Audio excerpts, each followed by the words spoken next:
কি আর কমু, ছাদে গেছি একটু ফুলের ছবি তুলতে, ফলের ছবি তুলতে, গাছের ছবি তুলতে। গিয়ে দেখি কি এক দৃশ্য, হায় রে কপাল!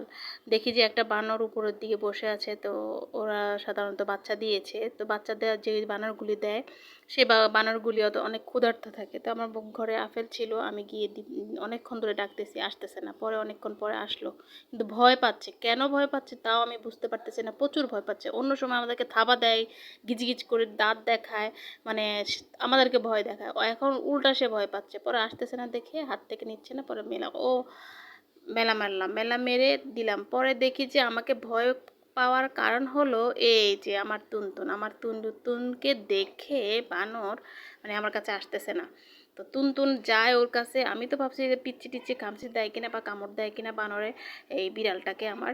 তো সেইটা না করে সে কি করছে, উল্টা বানরকে সে ধাওয়া দিচ্ছে। বানরে ভয় পেয়ে একটু ওদিকে যায়, একটু ওদিকে যাচ্ছে। আর এই দেখেন, দেখেন কি করতেছে, সে বানরকে উল্টা ইয়া করতেছে। এই হলো কপাল। আমি তো ভাবছি টুনটুন ভয় পাবে, এখন তাকে ডাকতেছি আর সে আরো বেশি বেশি করে বানরের কাছে যাচ্ছে। তা ডাকতেছি, সে আরো বেশি বেশি বানরের কাছে যাচ্ছে। তো পুরান ঢাকার বানরগুলি আসলে অনেক ক্ষুধার্ত থাকে আর অনেক থাকে। তো পুরান ঢাকার মধ্যে মানে কাপড় বা দিয়ে গাছ রুকে কোনো শান্তি নেই। ফল তো খেতে পারি না, তারপরে শখের বশে দুই একটা গাছ রুখি। শখ, গাছ আমার রোগাটা খুব শখ। আর এই যে গাছ রোগা, তারপরে পশু পাখি পালা আমার খুব পছন্দের।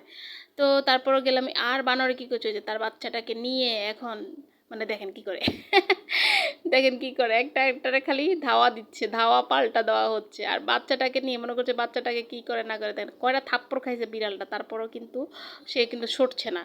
বিড়ালটা কিন্তু অনেক থাপ্পড় খাইছে, তারপরে সরতেছে না। আর ওই যে পিচ্চিটা বানরের একটা বাচ্চা আছে বুকের মধ্যে ধরে আছে, আর বানরের আপেলটা খাচ্ছে। আর এই টুনটুন সাহেবের তো কোনো ভয় ভীতি নাই। সাধে কি বলছে, বাঘের মামা, বিড়াল হলো বাঘের মামা। আসলেই সে বাঘের মামা, সেটা দেখিয়েছে।